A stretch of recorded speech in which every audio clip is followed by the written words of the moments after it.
Bismillahirrahmanirrahim. Assalamualaikum warahmatullahi wabarakatuh. Alhamdulillah. Alhamdulillahi rabbil alamin. Wassalatu wassalamu ala ashrafil mursalin Sayyidina wa maulana Muhammadin wa ala alihi wa ashabihi ajma'in. Ashhadu an la ilaha illallah wahdahu la sharika lah ولي الصالحين وأشهد أن محمدا عبده ورسوله المبعوث رحمة للعالمين يا أيها الذين آمنوا اتقوا الله حق تقاته ولا تموتن إلا وأنتم مسلمون اللهم علمنا ما ينفعنا وانفعنا بما علمتنا وزدنا علما أما بعد معاشر الحاضرين والحاضرات جماعة صلاة subuh Masjid At-Taqwa Induk As-Sakinah rahimakumullah. Alhamdulillah, puji dan syukur pada Allah Subhanahu wa taala atas segala limpahan nikmat dan karunia yang Allah berikan kepada kita.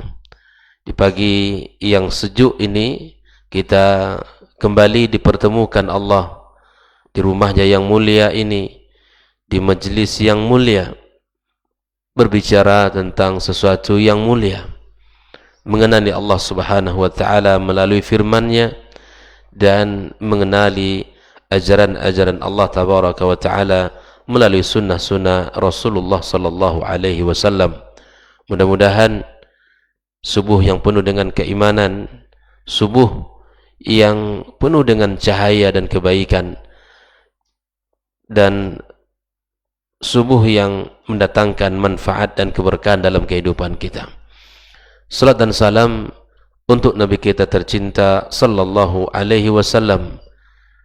Kita berharap salat dan salam juga tersambung kepada keluarganya dan keturunannya yang mulia, para sahabat-sahabat yang setia berjuang bersamanya, yang telah mengorbankan jiwa dan hartanya, dan kepada seluruh kaum muslimin dan muslimat yang senantiasa berada di atas sunnahnya sampai hari kiamat kelak. Tak lupa kita berdoa kepada Allah tabaraka wa taala untuk kedua orang tua kita. Semoga Allah ampunkan dosa-dosa mereka, Allah tinggikan derajat mereka di sisinya. Yang masih hidup Allah berikan keteguhan dan kekokohan di dalam menjalankan agamanya, dan Allah akhiri usia mereka dengan husnul khatimah. Kepada para guru dan masyayikh yang senantiasa membimbing kita, yang mendidik kita, yang senantiasa menunjukkan jalan kebaikan kepada kita, semoga Allah Subhanahu wa taala berikan keberkahan dalam hidup dan keluarga mereka.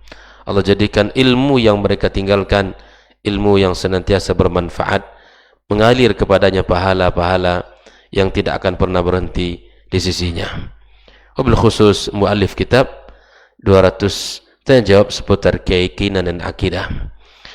Kembali kita mempelajari tentang 200 tanya jawab seputar keimanan dan keyakinan. Pada pertemuan pagi kemarin kita sudah bahas tentang pertanyaan yang ke-186 dan 187, yaitu tentang pembagian dosa. Dosa terbagi kepada dua bagian. Dosa besar disebut dengan as-sayyi'at, dan dosa kecil disebut dengan as-sayyi'at, dan dosa besar disebut dengan al-mubiqat. Al-mubiqat ada sesuatu yang membinasakan kita. Nah, kita lanjutkan pembahasan yang ke-187 dengan apakah dosa-dosa kecil itu dihapuskan oleh Allah Subhanahu wa taala. Maka di antara panduan Allah tentang dosa-dosa kecil yang kita lakukan itu bisa dihapuskan dengan kebaikan-kebaikan yang kita kerjakan. Innal hasanat yudhibna sayyiat. Kebaikan yang kita kerjakan, ya, amal saleh yang kita lakukan itu akan bisa menghapus dosa-dosa kecil kita. Seperti yang kita bahas contohnya pada pertemuan sebelumnya tentang isbaghul wudu, yaitu kita menyempurnakan wudu kita, kemudian kita sering-sering melangkahkan kaki kita menuju rumah Allah, kemudian kita duduk di rumah Allah untuk menunggu salat, yang disebut dengan intizarus salati ba'da salat. Hati kita yang terikat kepada salat satu kepada salat berikut, satu Jumat yang satu dengan Jumat berikut, umrah yang satu ke umrah berikut, semua itu kata Rasulullah mukaffirat, penglebur dari dosa-dosa kita. Maka sungguh ketika orang beramal dalam Islam, apa yang telah disyariatkan, apa yang telah diperintahkan, ketika dia berpegang teguh dengan itu, maka sungguh dia telah melakukan sesuatu yang agung dalam agama ini. Karena apa yang dilakukan senantiasa berpandu kepada dalil-dalil dari Al-Quran dan Sunnah, dan itu akan menjadikan dirinya mendapatkan ampunan dari Allah Subhanahu wa Ta'ala. Dan banyak dalil-dalil yang menunjukkan amalan-amalan sangat menghapus dan sangat mengangkat derajat kita, bernilai tinggi di sisi Allah Subhanahu wa Ta'ala, dan itu akan menghapuskan dosa-dosa kita.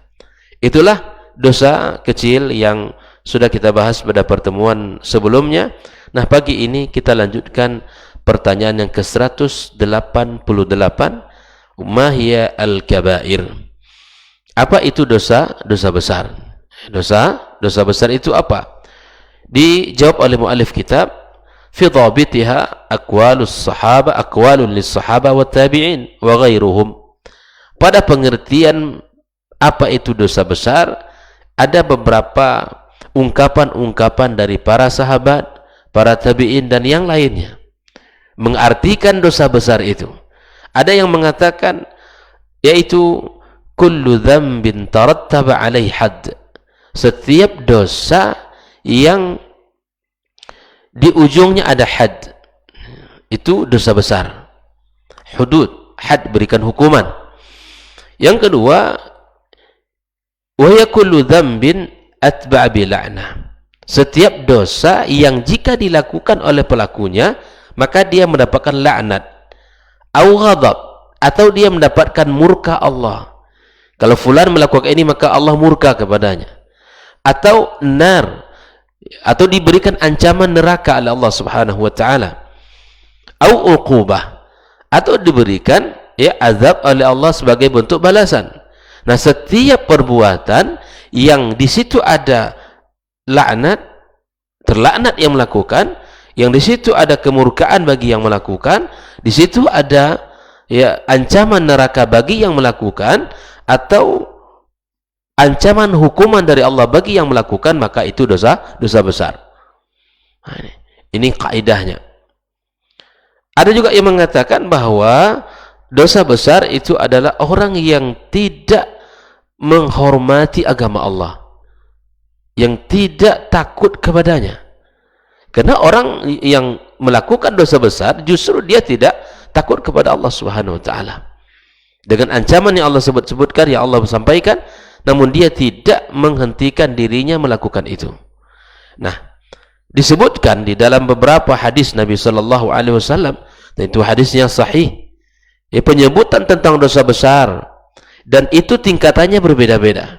Di penyebutan tentang dosa besar itu berbeda-beda, namanya berbeda dan tingkatan pun berbeda-beda. Kita lihat, faminha kufrun akbar, orang yang melakukannya itu jika dilakukan olehnya maka dia kafir, dan kufurnya kufur besar. Seperti asyirku billahi, syirik kepada Allah Tabaraka wa Ta'ala. Di antara bentuk dosa besar adalah syirik. Kata Nabi sallallahu alaihi wasallam dalam hadis qudsi, Allah Subhanahu wa Ta'ala mengatakan, ana aghna syuraka anisyirki. Kata Allah, saya tidak butuh dengan kesyirikan. Man asyraka, man amila amalan asyraka fihi ma'i ghairi taraktuhu wa syirkahu. Yang mengerjakan satu amalan, kata Allah, yang amalan itu dia menduakan aku dengan yang lain, maka aku tinggalkan dia dan kesyirikannya. Bayangkan, ini ancaman dari Allah Subhanahu wa Ta'ala. Kata Allah, saya tidak butuh dengan kesyirikan, tidak butuh dengan kesyirikan. Maka siapapun yang melakukan amal dan dia menduakan Allah Subhanahu wa Ta'ala dalam amal yang dilakukan itu, aku tinggalkan dia, kata Allah. Ini ancaman. Kalau Allah sudah meninggalkan, tidak akan ada kebaikan, tidak ada keberkahan di dunia dan di akhirat kelak. Wa syirkahu, dan benda yang dia ikutkan menjadi syirik kepada Allah Subhanahu wa taala. Maka itu kaum muslimin rahimakumullah, di antaranya dosa besar itu adalah asyirku billahi tabaraka wa taala. Yang kesyirikan sesungguhnya merupakan adalah dosa dan kezaliman yang besar di sisi Allah Subhanahu wa taala. Ya. Kaum muslimin rahimakumullah, yang kedua adalah as-sihir. Sihir yang dilakukan oleh seseorang, seperti kita sudah bahas pada pertemuan sebelumnya, bahwa sihir ini macam-macam. Ya, bisa memisahkan antara kedua pasangan yang semua mereka adalah aman, akur, harmonis, hidup nyaman. Tapi datang sihir, yufarriqu bainahu wa baina ahlihi, memisahkan antara kedua pasangan. Yang dia hidup dengan tenang, saling mencintai, saling kasih antara pasangan, tiba-tiba ada orang yang hasad, dengki, yang lakukan sihir, memisahkan kedua pasangan yang akur ini, maka ini adalah ancamannya besar di hadapan Allah Subhanahu wa taala. Termasuk al-mubiqat, adalah perkara yang membinasakan seseorang. Di antaranya juga adalah qatlun nafs, membunuh jiwa yang tidak berdosa. Jadi, jiwa manusia yang beriman itu tinggi nilainya di sisi Allah. Itu tidak boleh bagi kita dengan semena-mena membunuh orang, semena-mena dengan menganiaya orang, semena-mena untuk menghabisi nyawa orang. Tidak boleh. Itu dosa besar. Yang membunuh di dalam Islam, hukuman yang paling layak apa? Dia qisas, dibunuh. Karena nyawa dengan nyawa, nyawa dengan nyawa tidak bisa dihargai dengan yang lain. Nah, kecuali ada hukum-hukum tertentu dimaafkan oleh keluarga dan seterusnya. Ini menunjukkan betapa nilai nyawa seorang mukmin itu tinggi. Sebagaimana Nabi katakan bahwa ya, jiwa kalian itu, ya, harta kalian itu terjaga, mulia. Tidak boleh seorang untuk bersemena-mena, ya, melakukan mudah untuk membunuh orang lain, mengancam dengan membunuh, bahkan melakukan pembunuhan. Di antara dosa besar at-tawalli yaumaz zahf, ya, berpaling dari medan pertempuran di saat pertempuran sudah terjadi, kemudian dia lari, kabur dari pertempuran, dosa besar. Di hadapannya musuh yang sudah dikibarkan jihad, di hadapannya ada musuh, ya, yang membunuh, yang menyerang, maka kemudian dia tetap harus bertahan bagaimanapun kondisi dan keadaan. Sekecil apapun kondisi dan kekuatan di saat itu, dia harus, ya, bertempur dengan satu di antara dua pilihan. Kembali dengan kemenangan atau dia mati syahid. Itu lebih mulia baginya daripada at-tawalli yaumaz zahaf. Di antara dosa besar aklur riba, makan riba, yang sudah jelas Allah tabaraka wa taala katakan, ya, Allah haramkan riba, tapi dia tetap hidup di atas pencarian riba.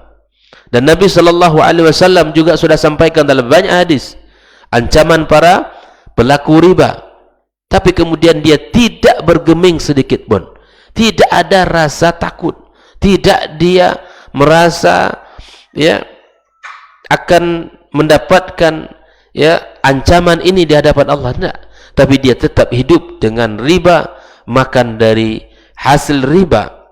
Bahkan Nabi kita SAW mengatakan bahwa riba dosa yang paling ringannya, waliyadzubillah, seperti orang yang menyetubuhi ibu kandungnya sendiri, waliyadzubillah. Siapa yang mau dan siapa yang ingin? Tidak ada manusia yang sehat, ya, yang mau melakukan itu. Tapi Nabi SAW samakan para pelakunya, para pelaku riba itu, dengan hal yang seperti itu. Maka kepada saudara-saudara kaum muslimin dan kaum muslimat, ya, mari dalam bab mencari rezeki, jangan kita, ya, merasa aman dari bab riba ini. Mesti kita khawatir. Ada orang yang takut dengan zina, ada orang yang takut dan minum khamar, ada orang yang malu tak mau membunuh orang. Tapi kemudian bab riba seperti biasa saja. Ini tidak bisa kita pisah-pisahkan. Jangan takut dengan rezeki Allah yang menjamin. Wa ma min dafatin fil ardi illa 'ala Allahi rizquha. Jangan takut dengan sesuatu yang kita yakini itu benar kita lakukan, walaupun dari sisi ya jumlah ya tidak seperti yang kita dapatkan di saat sumbernya adalah sumber riba. Hari ini banyak orang yang takut tidak hidup, takut tidak dapat rezeki, takut tidak bisa menyekolahkan anak, takut tidak bisa lagi ya hidup seperti biasa layaknya seorang yang sudah mendapatkan fasilitas. Ini adalah talbisul iblis. Kekhawatiran-kekhawatiran itu adalah talbis iblis yang membuat kita ini semakin senantiasa hidup ya, nanti kamu tidak dapat fasilitas lagi, kamu tidak bisa lagi mendapat jaminan kesehatan keluargamu, jaminan liburan, jaminan sekolah dan seterusnya. Semua kan sudah dijamin. Kamu akan hidup seperti hidup ya orang-orang yang selama ini tidak mendapatkan seperti yang kamu dapat. Kekhawatiran itu muncul, maka kuatkan azam, kokohkan, minta pertolongan kepada Allah agar kita tinggalkan riba. Di antara dosa besar aklu mal yatim, memakan harta anak yatim. Anak yatim itu diperintahkan oleh Allah untuk diurus, tidak dimakan. Waliyadu billah, tidak dimakan. Kita diperintahkan Allah untuk mengurusi. Bahkan harta anak yatim yang dia ditinggalkan oleh orang tua dan dia memiliki harta, kita diminta untuk diurus. Maka kita jangan berikan sampai anak itu dia memiliki arusd, memiliki kecakapan dalam berfikir, sehingga harta tidak dihambur-hamburkan habis. Nah, bagi orang yang hari ini punya lembaga atau yang mengurus anak yatim secara personal, ya fattaqullah, bertakwalah antum semua kepada Allah Subhanahu wa taala, karena tidak jarang ada orang yang di dalam bab-bab seperti itu dia selalu jatuh di dalam ujian harta. Dengan semena-mena harta anak yatim dimakan, harta anak yatim ya dikuasai, dan seterusnya anak yatim ditelantarkan. Oleh itu kaum muslimin rahimakumullah, dan begitu juga kepada kaum muslimin yang memiliki amanah misalnya dalam pengumpulan harta anak yatim. Seperti di fenomena di sebagian masjid-masjid kaum muslimin ya, diumumkan setiap Jumat harta anak yatim puluhan juta, bahkan ratusan juta, ditulis di papan tulis informasi, bahkan diumumkan setiap Jumat. Tapi kemudian ternyata anak-anak yatim itu di sekelilingnya telantar. Ini fenomena yang juga harus kita fahami. Kami mengimbau kepada seluruh kaum muslimin yang memiliki amanah di dalam masjidnya, dia mengumpulkan atas nama ya kotak infak atas anak yatim. Jangan diberikan hanya sekali setahun, mau lebaran atau mungkin mau sekolah. Dia butuh makan setiap hari, dia butuh makan di dalam kehidupannya. Berikan kepada mereka. Terkadang miris sekali ya, puluhan juta diumumkan, ditulis ya, diumumkan, bahkan saldo masjid puluhan juta, saldo anak miskin, fakir miskin juga puluhan juta. Sementara di sekeliling masjid itu, masyarakat yang sekitarnya, mereka masih banyak orang-orang yang sangat membutuhkan. Nah, ini tentu mari kita cermati bersama, mari kita pelajari, kita berikan haknya. Para muhsinin yang datang, yang menaruh uang dia di dalam kotak infak itu, agar disalurkan, bukan untuk disimpan, bukan untuk ditaruh di bank, kemudian berbunga pula banknya, dapat pula tambahannya, nah seterusnya. Nah, tentu ini hal-hal yang mesti kita perlu cermati di dalam kehidupan kita. Kita mesti ya memberikan amanah orang tersebut kepada yang berhak menerimanya. Kemudian ya qazful muhsanat al-ghafilatil mu'minat, yang menuduh para wanita-wanita yang suci yang melakukan sesuatu yang dibenci, yang menuduh orang melakukan hal-hal yang disebut seperti zina. Mukmin yang baik, wanita yang saleh tidak dibenarkan dalam Islam ya. Di antara hal yang termasuk dosa besar syarbul khamar ya, wa uququl walidain, minum khamar juga bagian dari dosa besar. Wa uququl walidain, di dalam bab uququl walidain sangat banyak ayat-ayat yang berbicara tentang ini. Bahkan Allah sering menyandingkan antara hak Allah dengan hak orang tua. Ketika Allah perintahkan kita untuk beribadah kepadanya, Allah pun perintahkan ya kita untuk berbakti kepada kedua orang tua kita. Oleh itu kaum muslimin rahimakumullah, itulah sebagian dosa-dosa besar yang ditulis dan yang difahami oleh para ulama melalui hadis-hadis Rasulullah sallallahu alaihi wasallam. Bahkan Ibnu Abbas mengatakan sampai lebih kepada 70 dosa besar. Bahkan di dalam kitab ini dijelaskan, wa man tatabba' adz-dzunub, ya, orang barang siapa yang mengikuti, meneliti allati atlaqa 'alaiha anna kaba'ir, barang siapa yang mencoba meneliti hadis-hadis tentang ini, tentang dosa besar, maka dia akan mendapatkan lebih dari 70 dosa-dosa besar. Maka itu kaum muslimin rahimakumullah, yang kuncinya adalah dosa yang diikutkan dengan ancaman dari Al-Quran dan Sunnah Rasulullah SAW, atau yang diikuti dengan laknat bagi pelakunya, atau murka bagi pelakunya, atau azab, ya, atau Allah perangi, Allah perangi, seperti riba, ya. Orang-orang yang melakukan riba, Allah perangi dia. Dan orang yang diperangi Allah, siapa yang akan bisa membelanya? Ya, oleh itu kaum muslimin rahimakumullah, sungguh sangat banyak dosa-dosa besar, dan semoga Allah SWT jaga kita dan keluarga kita dan anak-anak kita dari perbuatan dan dari segala hal yang dibenci Allah Subhanahu wa taala. Wallahu taala alam. Mari kita mohon kepada Allah Subhanahu wa taala sekali lagi agar kita dijaga dari segala keburukan dan kejahatan serta dosa-dosa besar yang menghadirkan, ya, keberkahan, yang menghilangkan keberkahan dalam kehidupan kita. Subhanakallahumma wa bihamdik, asyhadu an la ilaha illa anta, astaghfiruka wa natubu ilaik. Wassalamualaikum warahmatullahi wabarakatuh. Orang yang keluar dari rumahnya menuju rumah Allah untuk menuntut ilmu syar'i, maka sungguh dia sedang berjalan di jalan ilmu, dan itu akan memudahkannya untuk menuju surga Allah Subhanahu wa taala. Man salaka tariqan yatlubu fihi ilman, salakallahu bihi tariqan min turuqil jannah. Barang siapa yang menempuh sebuah jalan yang ditempuhnya adalah jalan menuntut ilmu, maka Allah akan mudahkan jalannya untuk menuju surga Allah Subhanahu wa taala. Orang yang berangkat ke masjid untuk menuntut ilmu syar'i dianggap sebagai jihad fi sabilillah. Nabi alaihi salatu wassalam bersabda, "Man dakhala masjidana hadza", barang siapa yang memasuki masjid kami ini, yakni Masjid Nabawi, liyata'allama khairan, untuk belajar atau mempelajari kebaikan, au yu'allimuhu, atau dia mengajarkan kebaikan, kal mujahidi fi sabilillah, adalah seperti orang yang berjihad di jalan Allah. Mudah-mudahan kehadiran kita di rumah Allah yang mulia ini, tujuan kita hanya satu, untuk mencari ridha Allah tabaraka wa ta'ala. Mudah-mudahan ilmu yang kita pelajari, ilmu yang memberikan keberkahan, yang menerangkan jalan kita dan senantiasa menjaga kita di jalan Allah Subhanahu wa ta'ala.